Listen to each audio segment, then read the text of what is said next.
आज नौबत देखिए इन लोगों की कि ये 490 दिनों से भीषण गर्मी में, बरसात में यही तड़प रहे हैं।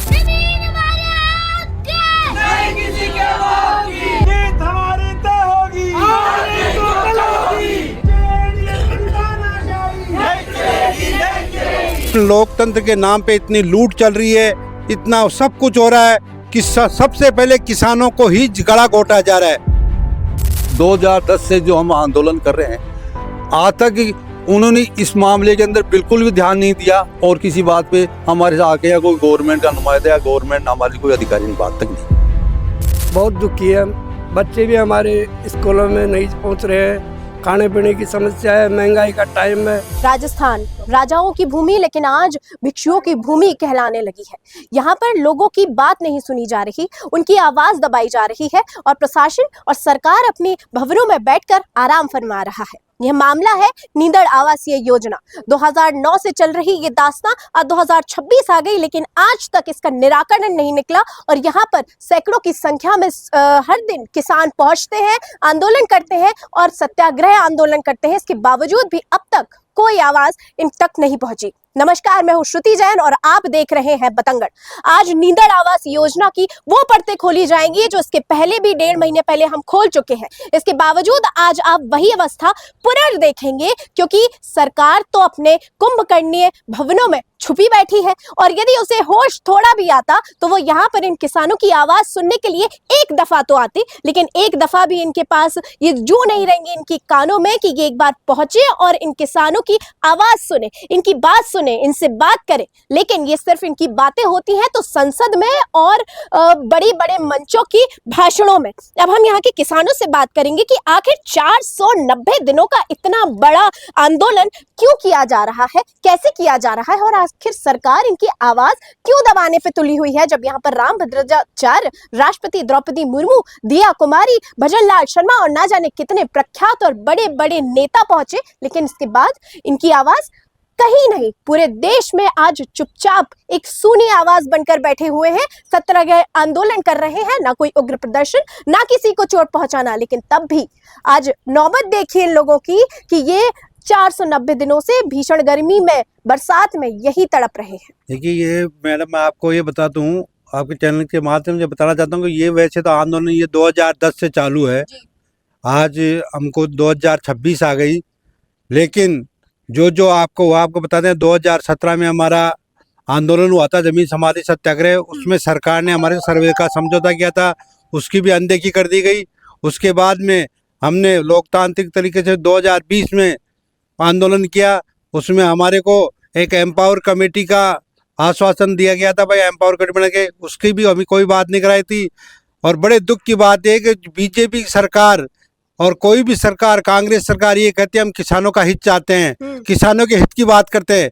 लेकिन ये बड़े दुख, और हम भी समझदार किसान हो गया, लेकिन लोकतंत्र के नाम पे इतनी लूट चल रही है, इतना सब कुछ हो रहा है कि सबसे पहले किसानों को ही गला घोटा जा रहा है। आप देखिए, थोड़ा सा प्रोग्राम, कोई भी प्रोग्राम होता है उसमें राष्ट्रपति जी पहुंच जाती है, और किसी महात्मा का प्रोग्राम होता है उसमें हमारे यहाँ हम देखते हैं मुख्यमंत्री पहुंच जाता है, उप मुख्यमंत्री पहुंच जाता है। लेकिन आज हमारे को लगातार 490 दिन हो चुके, लेकिन अभी तक कोई भी सरकारी नुमाइंदा या कोई नेता, प्रतिनिधि मंडल का हमसे बात करने को राजी नहीं है। क्यों? कि उनको ये लगता है कि किसान अनपढ़ है, उठ जाएंगे, वो कुछ समझते नहीं है। लेकिन हम आपके चैनल के माध्यम से ये बता देना चाहते हैं कि सरकार ये भ्रम निकाल दे कि किसान डर जाएगा, अपने आप उठ जाएगा। हमने ये ठान लिया है कि जब तक हमारे को न्याय नहीं मिलेगी, जब तक हमारी ये जमीन मुक्त नहीं हो जाती, जब तक हम उठेंगे नहीं और सरकार की ईंट से ईंट बजा के रख देंगे। और ये दिया कुमारी जो हमारी क्षेत्रीय विधायक थी, आज उप मुख्यमंत्री है, उनको भी मैं ये बता देना चाहता हूँ आपके चैनल के माध्यम से, दिया कुमारी जी, आपको हम वहाँ विधानसभा में पहुंचाने वाले भी हम ही थे, किसान ही थे। और ये भूल जाओ, 2 साल और बाकी रहे आपको। यहाँ जयपुर तो क्या, आपको यहाँ राजस्थान से भी हम भगा के छोड़ेंगे, ये हमारा दावा है अगर हमारे किसानों की नहीं सुनते हो तो। ये वही किसान है जो इसी तेज गर्मी में भी ना अपनी जो पूरी आन बान सब कुछ लगा देते हैं उस फील्ड पर, उस क्षेत्र पर, और आपके घर तक अनाज पहुंचाते हैं। और जहां पर सरकार भी बड़े बड़े दावे करती है, बजट निकालती है, सर बहुत बड़ा बजट अभी फिलहाल ही संसद में निकला है कि किसानों की ही प्राथमिकता दी जाएगी।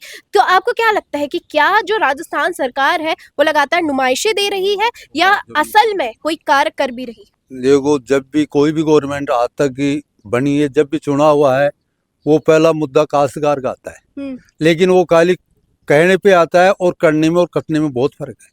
काश्तकार का नाम लेके गवर्नमेंट जीत जाती है, सीट पे बैठ जाती है और फिर इतनी अनदेखी करती है काश्तकारों की और मजदूरों की, जिसकी कोई सीमा नहीं है, मर्यादा भी नहीं है। आज हम 490 दिन से यहाँ बैठे हैं, क्या उनके अंधे थोड़ी हमारे पास में आके वो चले गए?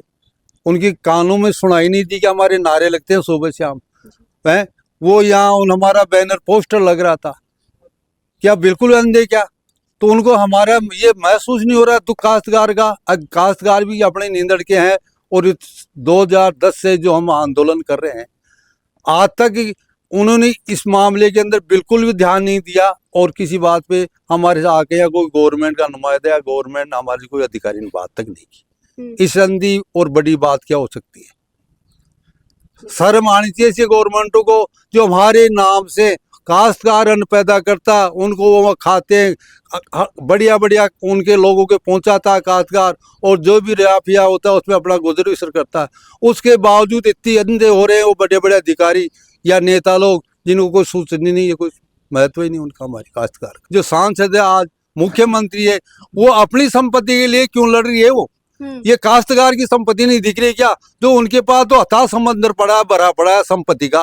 काश्तकार किसी के पास 4 बीघा जमीन है, किसी के पास 2 बीघा जमीन है, किसी के पास 10 बीघा जमीन है, और वो अपनी संपत्ति को आज मंत्री बन के जगह जगह इकट्ठी करिए, उनके मालकाना हक जमा रही है आज वो। तो अभी तो अपनी संपत्ति छोड़े, काश्तकारों को भी तो क्यों लूटना चाह रही है वो? जहां नीदड़ आवास योजना ये बोलती है कि बड़े बड़े फ्लैट्स बनाए जाएंगे, मॉल्स बनाए जाएंगे, ये लेकिन आपकी जमीनों पर बनाया जा रहा है। तो क्या आपको सरकार के द्वारा क्या आश्वासन दिया गया, क्या दिया जाना है कि जिसके बदले इतने बड़े बड़े फ्लैट्स बना दिए जाएंगे, अर्बनाइजेशन कर दिया जाएगा, लेकिन आपकी जेब तक पे आप पहुंच रहे हैं? मैं ये बता रहा हूँ, कितने फ्लैट बनाओ, कितने भी कुछ बनाओ, मजदूरों को, काश्तकारों को क्या देगी गवर्नमेंट? हाँ। पहला प्रश्न तो ये आ रहा है, वो दे रहे हैं 25% जमीन, और उस जमीन का भी ये पता नहीं कि आपको यहाँ मिलेगी और कहीं मिलेगी। उनका तो कोई मतलब ही नहीं, रिकॉर्ड नहीं, खाली एक बातें होती है और देने को उनके पास कुछ भी नहीं है। अभी जैसे पुलिंग एक्ट 10 रोज पहले आया था, पहली 45% थी, अब वही गवर्नमेंट कानून चेंज कर बढ़ा करके 47% कर दी। तो इस नींदड़ के काश्तकार ने ऐसा कौन सा अपराध कर दिया, इसके लिए वो कानून लागू क्यों नहीं होता है? काश्तकार जब 25% में राजी है, फिर उसको जगह नहीं मिलती है। अगर 25 हम तो मांगिए, पहली बात हम जमीन देंगे नहीं, हमारी सर्वे करवाया जाए। सर्वे करवाने के बाद हमारे जो हम पिताजी 3 भाई थी, 1 मकान था, आज हम भाई ने 10 मकान बना लिए। कल को हमारा मुआवजा पास होगा तो ये गवर्नमेंट किसको मुआवजा देगी, मुझे ये तो बताए। तो हम ये कह रहे हैं हमारे कंस्ट्रक्शन का कम से कम सर्वे तो कराओ। कितने कंस्ट्रक्शन आ रहे हैं इसके अंदर? सन 72 के अंदर खाली 53 कंस्ट्रक्शन बने हुए थे और आज करीबन 3,500 के करीबन मकान बन गए। उसके बावजूद अनदेखी गवर्नमेंट ने करके और हमारे यहाँ अवार्ड जारी कर दिया। आज हमारे मालिक भी नहीं है, कोई मुआवजा देगी तो कौन लेगा? किसके नाम से मकान बना हुआ है, किसको देगी गवर्नमेंट? हम तो ये कह रहे हैं हमारी जो बातें हैं गवर्नमेंट ने मानी, सर्विस चालू करवाया 17 के अंदर, और बीच में वो जब कंस्ट्रक्शन ज्यादा निकले तो हमारे से लड़ाई झगड़ा करके और हमारे नेताओं को हमारे को गिरफ्तार कर लिया, हमारे को अंदर डाल दिया। तो ये ऐसी अनहोनी बातें गवर्नमेंट करती है, बाकी इसका संशोधन या समाधान की तरफ इनकी कोई नजर नहीं है। एक बार आप उंगली पकड़ लो, फिर हमारा ही हमारा है। देखते हैं वो ट्रांसपोर्ट नगर कल तारबंदी करने आए थे, उनको आज तक पट्टे नहीं दिए, 2005 से आज तक उनको उनकी जगह नहीं बताई गई, उनको उनका अलॉटमेंट नहीं हुआ। जो आनंद सब लोगों को वो भी 2000 जब किए, उनको आज तक कोई ना रिकॉर्ड नहीं है, किसी का पट्टा नहीं है, किसी को मुआवजा नहीं है, किसी को जमीन नहीं है। वो लोहा मंडी में यही हो रहा है, वहां तक आज किसी का भी कन्फर्म नहीं है। वह 15% से 25% गवर्नमेंट कर सकती है, तो नींदड़ की यहाँ पर क्यों नहीं बढ़ा सकती है? बहुत दुखी है। बच्चे भी हमारे स्कूलों में नहीं पहुंच रहे हैं, खाने पीने की समस्या है, महंगाई का टाइम है। हमारे पास में बूढ़े माता, हमारे 15 किसान यहाँ से जा चुके हैं, 15 किसानों की समाधि हो हो चुकी है यहाँ से। और हम भी देखो आपके सामने साथ ये आंदोलन करते करते यहाँ शहीद आंदोलन करते करते नारे लगाते लगाते हमारे में भी दम घुटने लग गया। हम भी जाएंगे साल में 2 साल में। हमारे 15 किसान तो यहाँ से जा चुके लड़ते लड़ते। अब उनकी आत्मा क्या बोल रही होगी, लेकिन इस प्रशासन के कुछ नहीं लग रहा है, इन नेताओं के कुछ भी जूस से चू भी नहीं हो रही है। किसानों को हम मूलवान, सबसे ज़्यादा मूलभूत बोला जाता है हमारे, चाहे वो इकोनॉमी की जाती हो चाहे कुछ, और उसके बाद ऐसी हालत। मेवाड़ में हमारे कितने राजाओं ने आहुति दे दी, अपनी जान की श्रद्धांजलि दे दी समाज के लिए। हमारे देश में, हमारे राजस्थान की एक बहुत बड़ी धरोहर संस्कृति की बात की जाती है और उन मेवाड़ के सभी राजाओं को याद किया जाता है जिन्होंने समाज के लिए, जिन्होंने अपने लोगों के लिए अपनी आहुति दे दी। लेकिन वो लोग ऊपर क्या सोच रहे होंगे जिनके किसानों की ऐसी हालत हो रही है, जो अन्नदाता है, जो यहाँ पर बैठे हुए हर दिन अपनी रोजी रोटी का सहारा मान रहे हैं। महंगाई बढ़ रही है, लेकिन देश में कुछ ऐसे ढोंगी, कुछ ऐसे तकियानुसे, कुछ ऐसे 2 पहिए वाले लोग होते हैं जिनकी आबरू ऐसी सिचुएशन को देखकर भी कांपती नहीं है। आज 16 साल हो गए नींदड़ गांव का किसान और कॉलोनीवासी के ऊपर एक तलवार लटकी हुई है कि कब हमारी ज़मीनों पे बुलडोजर चल जाएंगे, कब क्या हो जाएगा, कब क्या हो सकता है। ना तो यहाँ का आदमी चैन से सांस ले रहा है, ना चैन से पानी पी रहा है, ना चैन से अपनी खेती कर पा रहा है, ना चैन से सो पा रहा है, ना ही वो जो अन्नदाता जिसको कहते हैं, ना ही वो अन्न उपजा रहा है ढंग से, ना ही वो अपना भरपेट भोजन कर पा रहा है। एक तलवार सी लटकी हुई है पिछले 16 वर्षों से। और 2010 से लगातार नींदड़ किसान डॉक्टर नगेंद्र सिंह शेखावत के नेतृत्व में ये आंदोलन अहिंसात्मक तरीके से, लोकतांत्रिक तरीके से लगातार करता आ रहा है और अपनी आवाज़ को बुलंद कर रहा है कि हमारी जो एक पुश्तैनी ज़मीन है, जो हमारे माँ बाप से हमको मिली है, हमारे माँ बाप को उनके माँ बाप से मिली है, उनके माँ बाप को उनके माँ बाप से मिली है, लगातार उस ज़मीन को मना कर रहा है कि ये ज़मीन हम किसी कीमत पर नहीं देंगे। चाहे तुम हमको 25% दो, चाहे तुम हमको 50% दो, हम ये ज़मीन नहीं देना चाहते हैं। तो ऐसी इस सरकार की क्या मजबूरी है कि वो ज़बरदस्ती इस ज़मीन को लेना चाहती है? ऐसी सरकार की क्या मजबूरी है कि यहाँ पे बसे हुए लोगों को, जो अपना कई सालों से, कई सैकड़ों सालों से यहाँ पे बसे हुए हैं, उनको निकाल कर वो दूसरे लोगों को यहाँ पे बसाना चाहती है, ज़मीन का कारोबार करना चाहती है? कौन से संविधान में लिखा हुआ है ये बात कि सरकारें कारोबार करने के लिए आई हैं, सरकारें लाभ कमाने के लिए आई हैं, सरकारें लोक कल्याणकारी होती हैं, उनको लोक कल्याण का काम करना चाहिए। अगर इस क्षेत्र को उनको डेवलप करना है, इसका विकास करना है, तो और भी कई तरीके हैं। यहाँ से वो इन किसानों से अपना जो भी कोई ऐसा शुल्क लेना चाहे इसको डेवलप करने का, वो शुल्क लेके डेवलप कर सकती हैं। ये शहर के बीचों बीच एक ऐसा क्षेत्र है जहाँ पे आज भी हरियाली है, यहाँ पे खेतीबाड़ी हो रही है, आप पूरे तरीके से उजाड़ना चाहते हो। इसी के खिलाफ यहाँ का किसान डॉक्टर नगेंद्र सिंह शेखावत के नेतृत्व में अपनी आवाज़ पिछले 16 सालों से लगातार अपनी बुलंद करता आ रहा है और वो ये कह रहा है कि मैं किसी कीमत पर अपनी ज़मीन नहीं दूंगा। कुंभकर्णी सरकार का एक और उदाहरण जो आपकी आत्मा को झंझोड़ देगा। एक ऐसा मामला जहां पर किसानों के हजारों सपने बर्बाद हो गए और इसकी आहुति दी गई बड़े लेवल पर, जहां पर राष्ट्रपति बाल मुकुंदाचार्य, रामभद्राचार्य जैसे महान व्यक्तित्व पहुंचे, लेकिन इन सपनों को चूर चूर करने, इन हवन कुंड में उनकी भस्म कर देने। इन हवन कुंडों में केवल भस्म नहीं हुए भस्म, लेकिन हुआ है तो कई हजारों, सैकड़ों किसानों के सपने। और वो किसान लगभग 490 दिनों से 50 मीटर दूरी उस जगह पर खड़े बैठकर आंदोलन कर रहे हैं। और गनीमत देखिए सरकार की कि अब तक उनके सामने पहुंची नहीं है।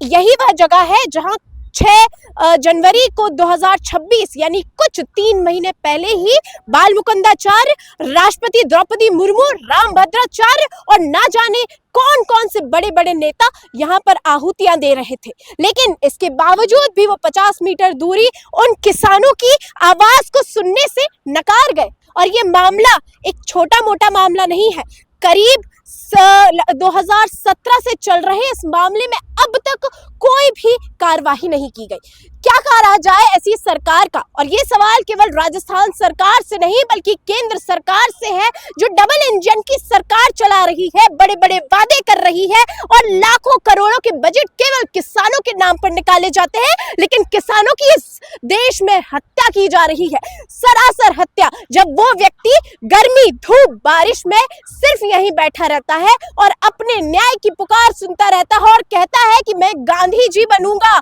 मैं गांधी जी की तरह सत्य अहिंसा के ऊपर सत्याग्रह जैसा आंदोलन करूंगा, मैं कोई उग्र आंदोलन नहीं करूंगा। लेकिन लगता है सरकार उग्र आंदोलन के खिलाफ कुछ जाती ही नहीं, कुछ सुनती ही नहीं। जब तक जंतर मंतर पर या हाई कोर्ट के सामने आकर कोई व्यक्ति आंदोलन ना करना शुरू कर दे, तब तक ये सरकार चुप बैठी रहती है और फिर कहती है कि हम हैं आप सभी के मसीहा। खुद को मसीहा कहने वाली दिया कुमारी और कई सारे अन्य जिनकी ये विधानसभा है, वे कहाँ है, कहाँ सो रही है, जहां पर ये 1008 आहुतियां दी गई, 1008 हवन कुंड में ना जाने कितने मंत्रों से जो हवन किया गया होगा, लेकिन क्या एक भी मंत्र उन लोगों की, उन सभी किसानों की, 650 किसानों की जान की परवाह की?